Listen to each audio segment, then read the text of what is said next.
I like you must have a business card. Well, yes, I do. Thank you. You do?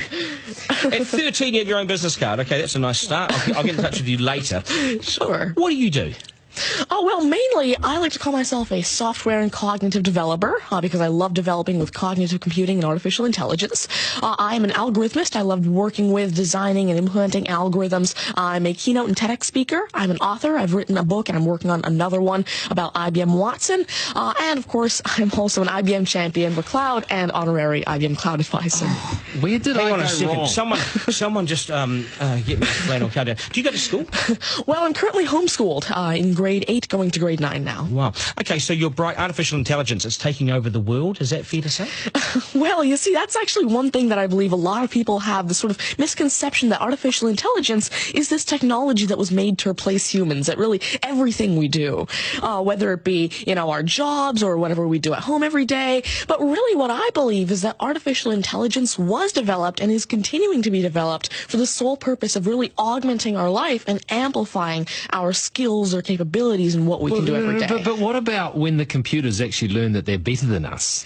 Well, you see, that's sort of called a singularity of artificial intelligence, at which point artificial intelligence has surpassed human intelligence to the point that we cannot control it. But really what I believe at this point, artificial intelligence, I won't go into the details right now since we're limited on time, but the thing is right now, artificial intelligence itself as a technology is so foolable and so primitive that either A, we won't reach that singularity point, or B, if we do, it's a very long ways off. Do you understand that, Mark? No. I couldn't. I wanted to take notes for the exam at the end of it. You lost them in the first sentence. Could I perhaps offer you a golf ball? There you go. Thank you very much. You do this YouTube channel, which you teach people. What is that all about, and who is your target audience? Yeah, sure. Now, I actually have a YouTube channel called Tanmay Teaches that I've been running for around 6 years now, and it has over 144 videos and now 22,000 subscribers. And so on it, I love to teach about computing, really programming, these algorithms that I developed, machine learning especially, math, science, and especially technologies like IBM Watson. Because, of course, I like to share my knowledge because I realize that there's this lack of resources for people to learn about technologies like AI, which is why I absolutely love sharing my knowledge through, of course, these YouTube videos, the books that I'm authoring, the keynotes that I have, and really Watson comes in here in such a great way because Watson allows me... What's Watson? Sure. Mark thinks he's a golfer, but what is Watson? Now, IBM Watson is essentially a cognitive system that allows developers to incorporate cognitive and machine learning into their applications without having to code in the actual intelligence. And what this means is that, of course, right now, really one of the main reasons developers aren't incorporating more machine learning into their apps is because it's so hard to do. It's really difficult to incorporate intelligence because... Has the I'm going to take this somewhere else, this interview. Has the Homeschooling Association of the World got hold of you as their front person?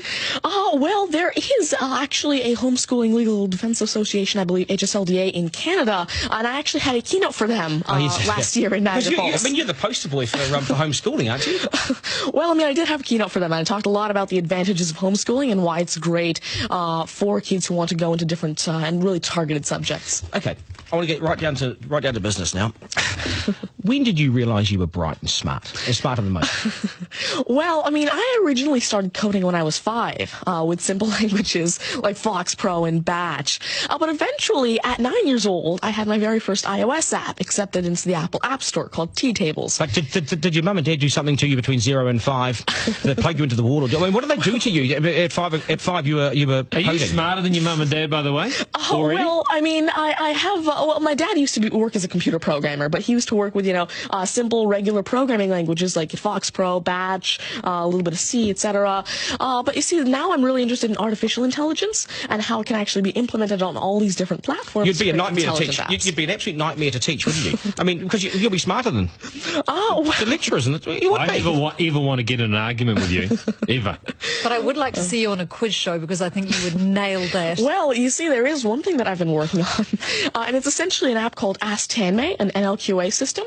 And so essentially, it's a system that can take your natural language questions and answer them for you using Watson and artificial intelligence. And actually, the original reason why I made Ask Tanmay, there's an Indian version of the Who Wants to Be a Millionaire show called KBC, which I originally wanted Ask Tanmay to play. So that actually ties in quite a bit with what I wanted to do. It's nice to see you. Do you get, because you're homeschooled, you wouldn't go to school dances and things like that, would you? School socials and things? Do you get them? Well, I actually used to be regularly schooled until grade 6. Right. Then I became homeschooled, and so of course I still do have my This is friends still from a school. victory for public schools. Take that golf ball Yep. and bring it back to me when you've actually worked out a way in which it'll always go straight. Because I think you could do it. Technically, using a genetic algorithm or something. I knew there'd be an answer. I knew there'd be an answer. Hey, it's brilliant to meet you. You're a complete inspiration. Thank you. And I hope my son was watching, a 7-year-old son. Message to Buster Gunn, you got work to do, mate. Do your homework, and we got to shut